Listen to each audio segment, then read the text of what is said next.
प्यारे बच्चों, स्वागत है आपका विस्फोट लर्निंग एकेडमी के इस नए वीडियो में। तो बच्चों, आज के इस वीडियो में हम आपकी कक्षा 11वीं भौतिकी के पाठ 3 यानी अध्याय 3 की शुरुआत आज के इस वीडियो में करने वाले हैं। एकदम सहज, सरल और आसान भाषा में प्रत्येक टॉपिक आपको विद कंसेप्ट समझाए जाएंगे। तो आइए बिना देर के वीडियो को शुरू करते हैं। तो देखिए, आपका जो अध्याय 3 है वह है सरल रेखा में गति। सरल रेखा का मतलब आप क्या समझते हैं? सरल रेखा का मतलब यह हुआ कि ऐसी रेखा जो एकदम सरल हो, कहीं से भी टेढ़ी मेढ़ी किसी भी प्रकार की ना हो, एकदम सरल हो, स्ट्रेट लाइन यानी सीधी रेखा। एक सरल रेखा, इसको सीधी रेखा या सरल रेखा भी कहते हैं। सीधी रेखा या इसे ही हम क्या कहते हैं? सरल रेखा। यानी कि ऐसी रेखा जो एकदम सीधी हो। क्या हो? एकदम सीधी हो। अभी इसको मैं जब आपको बीमा बताऊंगा, सॉरी निर्देशांक जब बताऊंगा, निर्देशांक ज्यामिति को लेकर के बताऊंगा, तब ये आपको और भी अच्छे से समझ में आएगी। फिलहाल अभी आप ये समझिए कि एकदम सीधी सीधी रेखा जो कहीं भी ना तो उसका मतलब कहीं भी ना तो मुड़ी हो ना तो कुछ हो, और यह क्या होनी चाहिए? सीधी। तो सीधी रेखा ही क्या कहलाती है? सरल रेखा। अगली चीज है गति। तो देखिए, जो गति है बहुत ही रोचक आपकी एक भौतिक राशि है। उसके बारे में आइए समझते हैं कि गति क्या होती है। देखिए, एक दार्शनिक थे, महान दार्शनिक अरस्तु के अनुसार सारा ब्रह्मांड, ये पूरा जो ब्रह्मांड है, ये जो पूरी हमारी धरती माता है, इन पर जितनी भी वस्तुएं हैं, पूरे ब्रह्मांड की समस्त वस्तुएं अरस्तु के अनुसार की समस्त वस्तुएं क्या है? गतिमान है, यानी गति की अवस्था में है। यानी कि गति की अवस्था क्या हुआ? जैसे मैं अगर खड़ा हूं, मैं दो वर्ड यहाँ पे प्रॉपरली हमेशा उपयोग में आएंगे आपके। एक तो आपका होगा विरामावस्था और दूसरा आपका होगा गति। दो ही अवस्थाएं होंगी। देखिए, ये जो हमारा अध्याय है सरल रेखा में गति, यह पूरी तरह यांत्रिकी पे आधारित है। मतलब जो भौतिक विज्ञान का जो ये है एक ब्रांच है यांत्रिकी, जिसकी चर्चा हम लोगों ने पाठ 1 में किया था। तो वो यांत्रिकी का ही पाठ है, सरल रेखा में ही गति। तो यहाँ पे देखिए, इस पाठ के अंदर दो चीज आपको देखने को बार बार मिलेंगी। एक तो विरामावस्था, दूसरा आपको क्या मिलेगा? गति। तो देखिए, विरामावस्था, जैसे मैं अगर यहाँ पे खड़ा हूं तो आप देख रहे हैं, समय देखिए कि अगर 1 सेकेंड में मैं यहां खड़ा हूं, दूसरे सेकंड में भी मैं यहां खड़ा हूं, 10वें सेकंड में भी मैं यहां खड़ा हूं, 50वें सेकंड में भी मैं यहां खड़ा हूं और 1 मिनट में भी यहीं खड़ा हूं। यानी कि समय बढ़ रहा है और मेरी स्थिति, मैं जहां हूं वहीं खड़ा हूं, तो वह क्या कहलाएगी?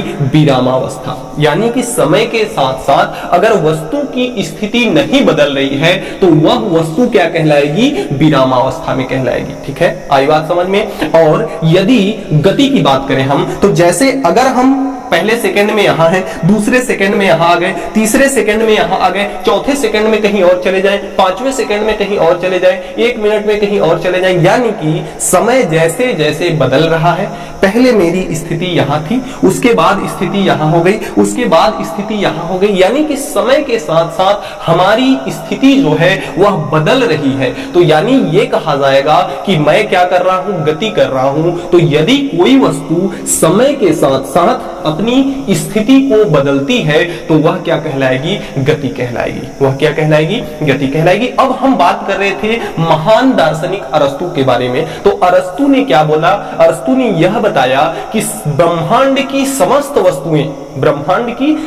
वस्तुएं क्या है? गतिमान है। अब आप बोलोगे कैसे? भाई, घर जो हमारा घर है वह तो नहीं चल रहा है, वह तो रुका हुआ है, तो कैसे गतिमान है? वह भी तो एक वस्तु ही है ब्रह्मांड की। लेकिन हम अगर एक स्तर से देखें तो हमारी जो धरती माता है, धरती माता क्या करती है? सूर्य के चारों ओर चक्कर लगाती है और 2 प्रकार की गति करती है। देखिए, एक तो गति आपकी इस प्रकार से होती है, ये आपका दीर्घवृत्ताकार गति करती है। जैसे अगर सूर्य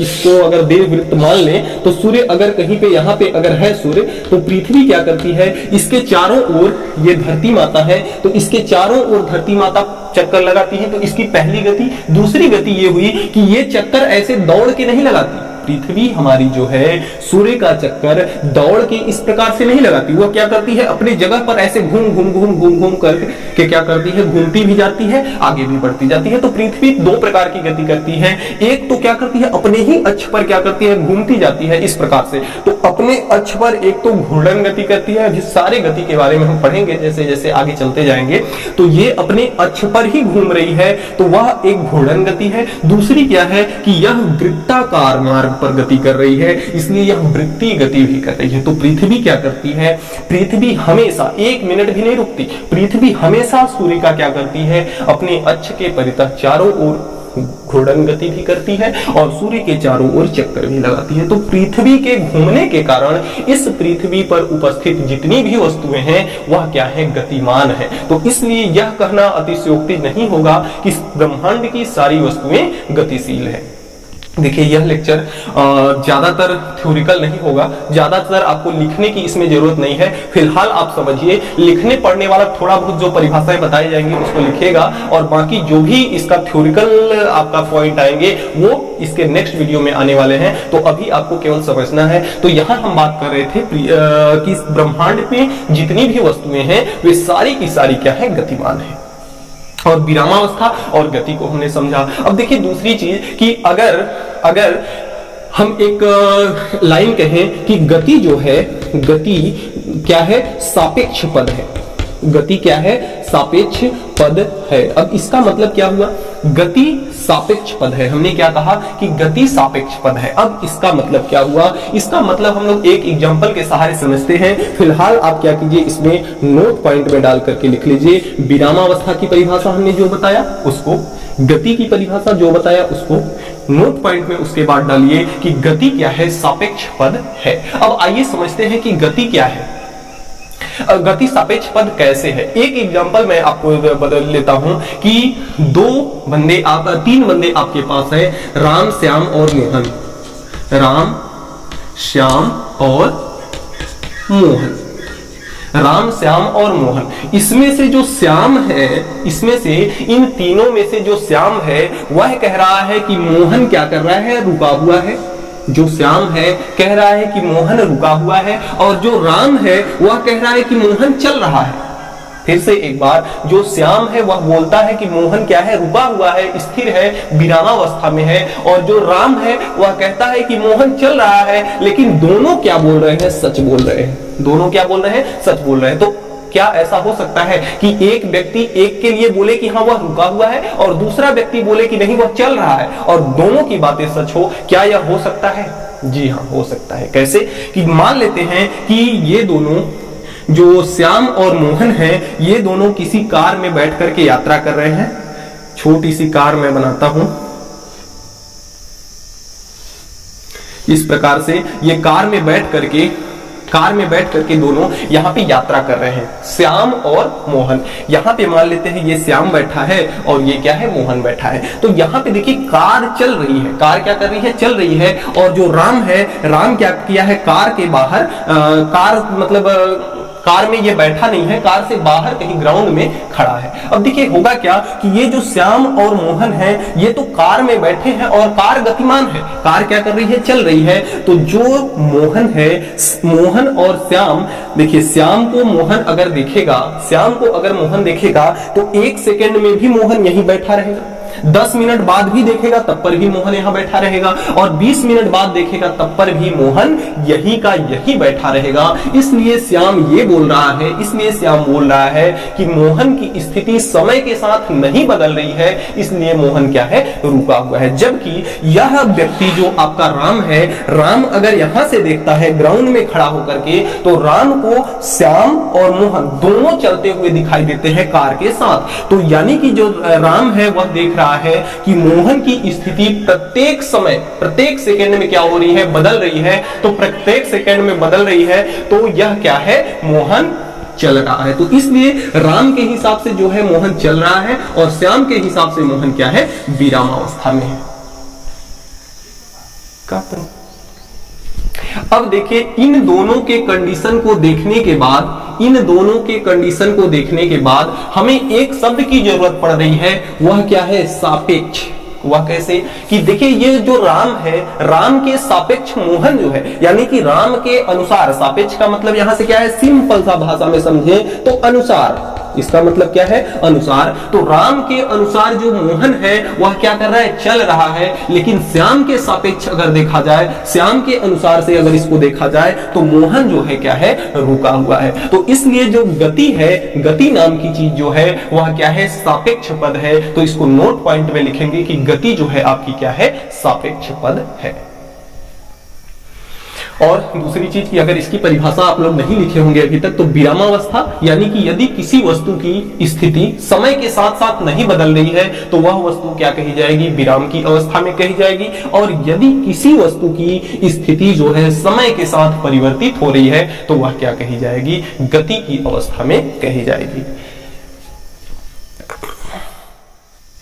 अब देखिए जो हमारी एनसीईआरटी बुक है उसका जो फर्स्ट हेडिंग है वह है स्थिति, पथ, लंबाई एवं विस्थापन। तो आइए बारी बारी से इन तीनों को समझते हैं, स्थिति और पथ, लंबाई और विस्थापन क्या चीज है। अब देखिए सबसे पहले हम बात करेंगे स्थिति की। मैंने अगर बोला आपको कि अगर एक बिंदु इस ग्रीन बोर्ड पर यहां पर उपस्थित है, एक बिंदु यहां पर एक कोई वस्तु है जो ग्रीन बोर्ड पर यहां उपस्थित है और आपको इसकी स्थिति बतानी है, क्या बतानी है, स्थिति बतानी है, तो आप इसकी स्थिति किस प्रकार से बताएंगे। तो आइए देखते हैं कि इसकी स्थिति हम किस प्रकार से बताएंगे। देखिए कक्षा 10वीं में आप लोगों ने अच्छे से पढ़ा होगा निर्देशांक ज्यामिति। निर्देशांक ज्यामिति में दो अक्ष होते हैं, एक एक्स अक्ष और एक वाई अक्ष। तो अगर हम यहां पे बात करें, एक्स अक्ष और वाई अक्ष इस प्रकार से होते हैं, एक्स अक्ष ये आपका होता है एक्स अक्ष और ये आपका होता है वाई अक्ष। इसमें भी दो अक्ष और होते हैं कि अगर वाई अक्ष के यहां से यहां पे मूल बिंदु आपका होता है, ये ओ जो है मूल बिंदु होता है, इसके निर्देशांक 0 0 होते हैं। 0 0 कहने का मतलब कि x का भी मान यहां पे 0 होता है और y का भी मान यहां पर क्या होता है, 0 होता है। दूसरी चीज कि अगर y के यहां 0 से नीचे जाएंगे तो y डैश यानी कि y में जितने भी मान होंगे माइनस के होंगे। अगर 0 से इधर आते हैं तो x डैश, इधर आएंगे तो x डैश होगा, यानी x के इधर मान सभी प्लस में लिए जाएंगे और इधर क्या लिए जाएंगे, माइनस में लिए जाएंगे। तो ये तो आपका निर्देशांक हुआ। अब इस निर्देशांक के हिसाब से, इस निर्देशांक के हिसाब से इस वस्तु की स्थिति को हम आसानी पूर्वक बता सकते हैं। कैसे कि मान लेते हैं यहाँ पे 1 सेंटीमीटर है, 2 3 4 5 6 7, 1 2 3 4 5 6 7 और इधर से भी ले लें 1 2 3 4 5 6 7, तो 1 2 3 4 5 6 7 और ये सभी सेंटीमीटर में है। अब ये देखिए एक चतुर्थांश आपका बन गया। अब इस वस्तु की हमें क्या बतानी है, स्थिति बतानी है।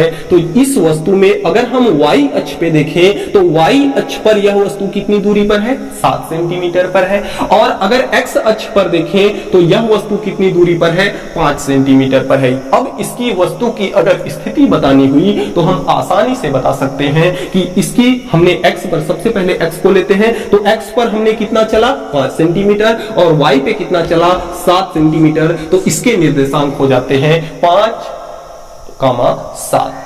5 को भुज कहते हैं, x के जगह पे जो होता है भुज कहते हैं, y के जगह पे जो होता है कोटि कहते हैं। जैसे मान लेते हैं कि एक छत के ऊपर आपका धब्बा कोई है, उस धब्बे का अगर लोकेशन बताना है तो आप वही बताएंगे कि भाई लंबाई यहाँ चलिए, चौड़ाई इतना चलिए, तो इतनी दूर पर जाकर आपको धब्बा मिल जाएगा। तो किसी भी वस्तु की स्थिति हम इस प्रकार से दिखाते हैं, किसके द्वारा, निर्देशांकों के द्वारा। तो अब देखिए आपने जो कक्षा 10वीं में निर्देशांक ज्यामिति गणित में पढ़ा है उसमें मात्र 2 निर्देशांक होते हैं, लेकिन आप जो फिजिक्स में पढ़ने वाले हैं उसमें 3 निर्देशांक होते हैं। क्या, कितने निर्देशांक होते हैं, 3 निर्देशांक। जहां तक आप जानते हैं कि इन दोनों निर्देशांकों के बीच का कोण का अंतर कितना होता है, 90 अंश, 90 डिग्री।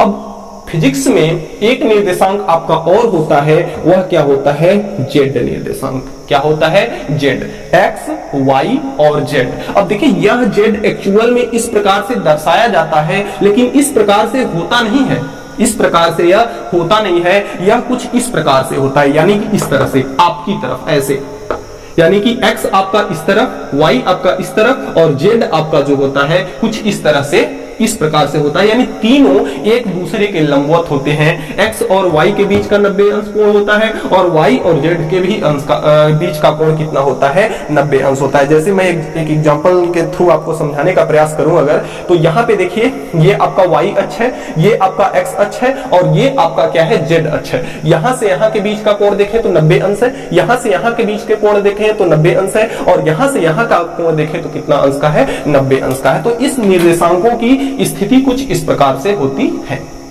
अब देखिए यहाँ पे आपके ये x निर्देशांक, y निर्देशांक और z निर्देशांक, यहाँ पे इस बिंदु की स्थिति तो हम इस प्रकार से बता सकते हैं। अगर कोई बिंदु यहाँ है तो यहाँ पे हम जानते हैं कि यह 3 चला है और इस पे 2 चला है, तो इसके निर्देशांक 2,3 है। इस प्रकार से हम स्थिति बताते हैं। लेकिन हमें यहाँ ये स्थिति अभी नहीं पढ़ना है, ये तो मैंने आपको समझाने के लिए इतना समझा रहा था, बताने के लिए। अब यहाँ पे हमें पढ़ना है सरल रेखा में गति। अब सरल रेखा में गति का मतलब क्या हुआ कि जैसे अगर कोई कण है तो अगर इस प्रकार से चल रहा है कि यहां गया, यहां से चलना शुरू किया, यहां गया, फिर यहां गया, तो यह एक सरल रेखा में नहीं चल रहा है, यह एक सरल रेखा में नहीं चल रहा है। सरल रेखा में कब चलेगा कि जब कोई कण यहां से चलना शुरू करता है, यहां जाता है, उसके बाद यहां जाता है, फिर यहां जाता है, फिर यहां जाता है। यानी कि हमेशा यहां ये तो 2 अक्ष पे चल रहा है ना, y अक्ष पे भी चला है और x अक्ष पे भी चला है, तो ये एक विमीय गति नहीं है।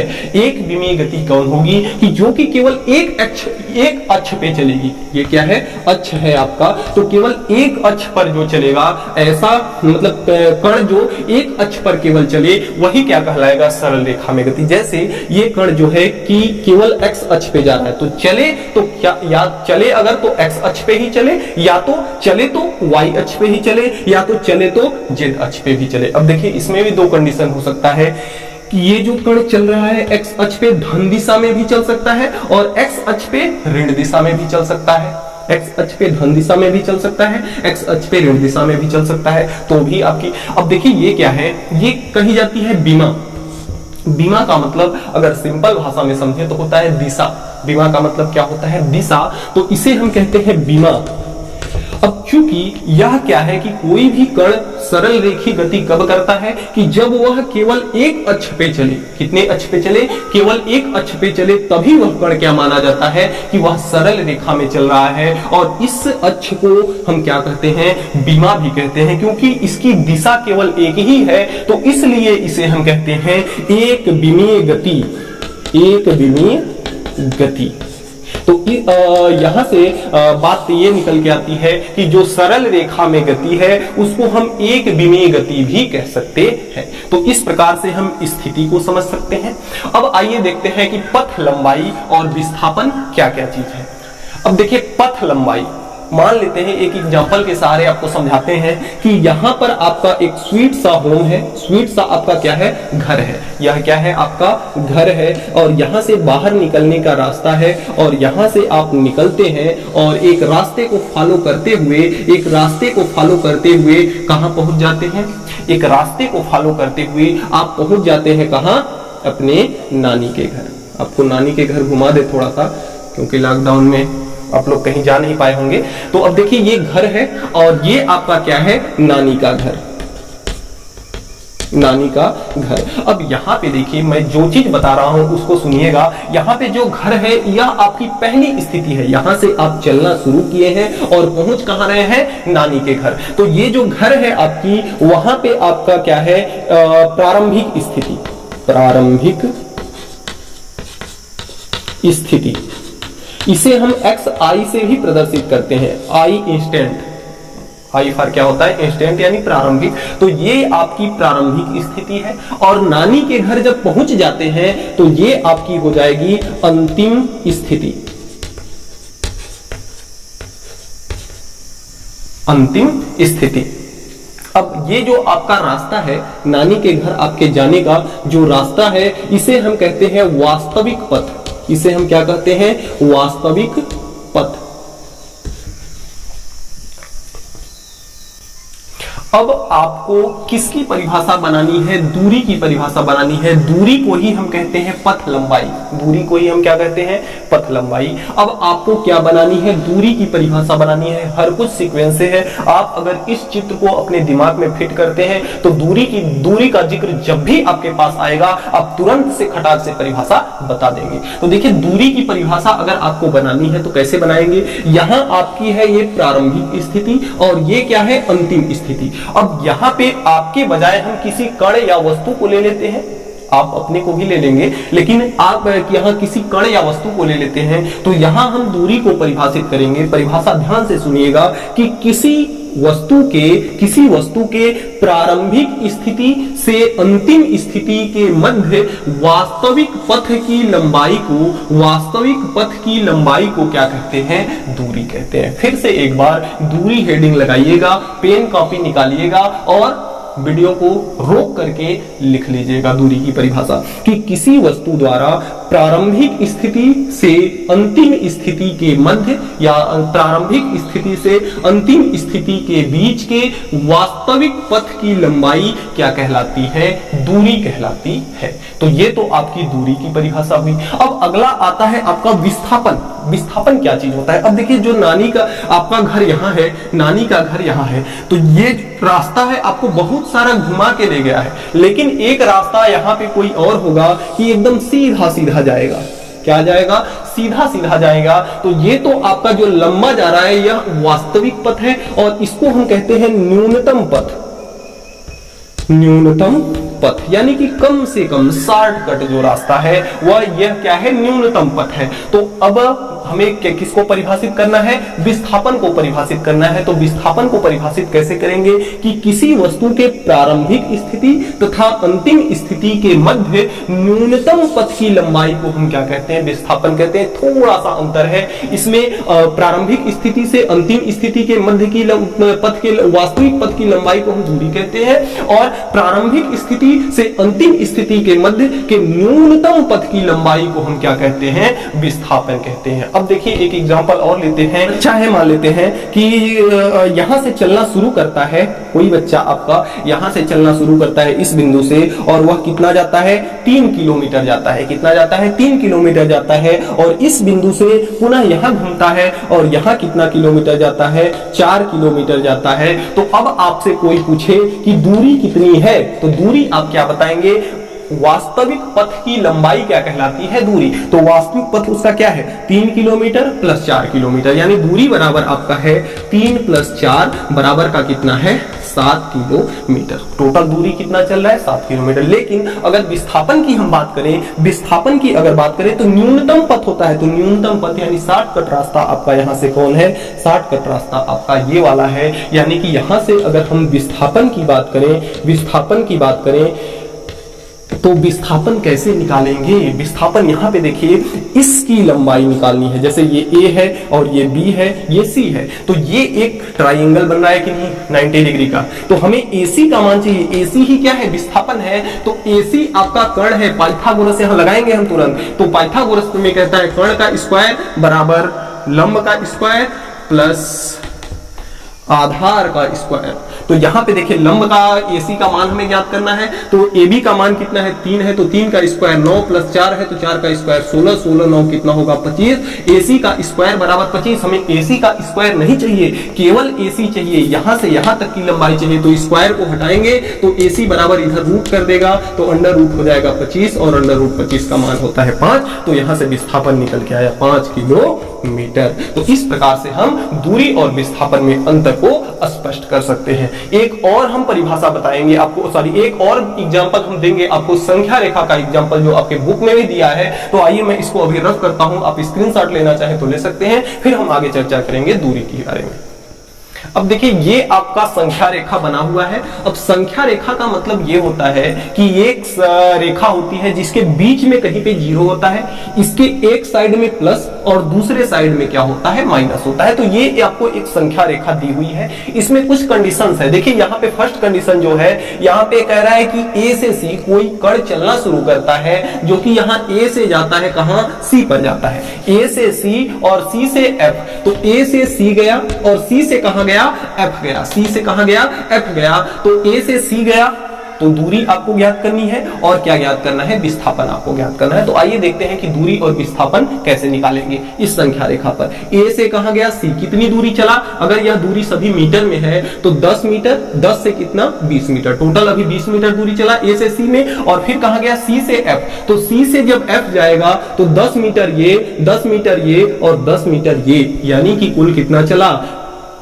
20 तो पहले चला था, 20 10 30, 10 40 और 10 50, टोटल दूरी कितना चला, 50 मीटर, टोटल दूरी कितना चला, 50 मीटर। लेकिन अगर हम विस्थापन की बात करें, देखिए दूरी, एक चीज और नोट पॉइंट में आप डाल के लिखेंगे कि दूरी कभी भी ऋणात्मक नहीं होती। जैसे अगर आप जाते हैं कहीं, अगर कहीं जाते हैं आप, चलते जाते हैं तो आप किसी से ये नहीं बताएंगे ना कि हमने इतनी दूरी माइनस में चली, तो दूरी कभी भी माइनस में नहीं होती। विस्थापन आपका माइनस हो सकता है लेकिन दूरी कभी भी माइनस नहीं होगी। तो अब यहां से विस्थापन में देखें, हमने चलना शुरू कहां किया था, A से गया C पर, तो दूरी तो चला 20 मीटर, लेकिन C से फिर कहां आ गया, F पर, C से कहां आ गया, F पर। अब देखिए A से चलना शुरू किया था, F पर पहुंच गया, तो दूरी के लिए तो हम कुल जोड़ेंगे कि कुल कितना चला। लेकिन अगर विस्थापन को देखें तो विस्थापन न्यूनतम दूरी होता है, तो A से F के मध्य न्यूनतम दूरी कितनी है, -10 है, तो विस्थापन यहाँ पे कितना होगा, -10। अब -10 हमें ये बताता है,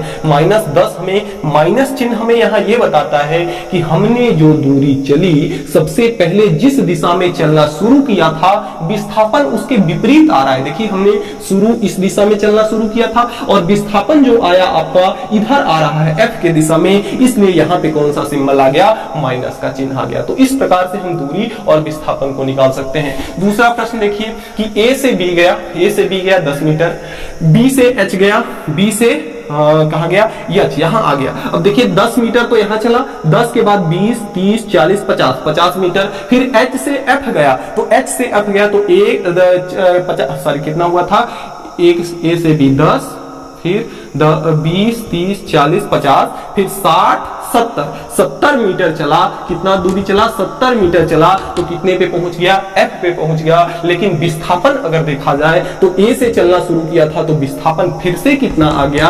-10। चलना शुरू किया था इधर, विस्थापन आ रहा है इधर, इसलिए आपका आएगा -10। अगला तीसरा नंबर देखिए कि A से B गया 10 मीटर, B से E गया 20 30 40 मीटर, E से फिर A आ गया 50 60 70 80, यानी दूरी कितना चला, 80 मीटर चला। लेकिन विस्थापन को अगर देखें तो A से चलना शुरू किया था, A पे ही पहुंच गया, विस्थापन कितना हो गया, 0 मीटर।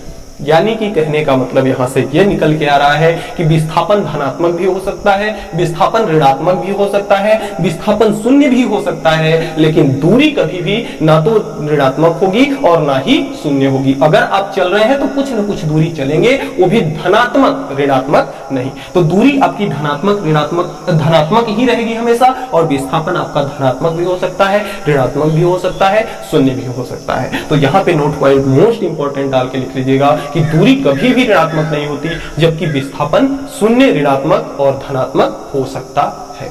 तो इस प्रकार से हम इसको समझ सकते हैं।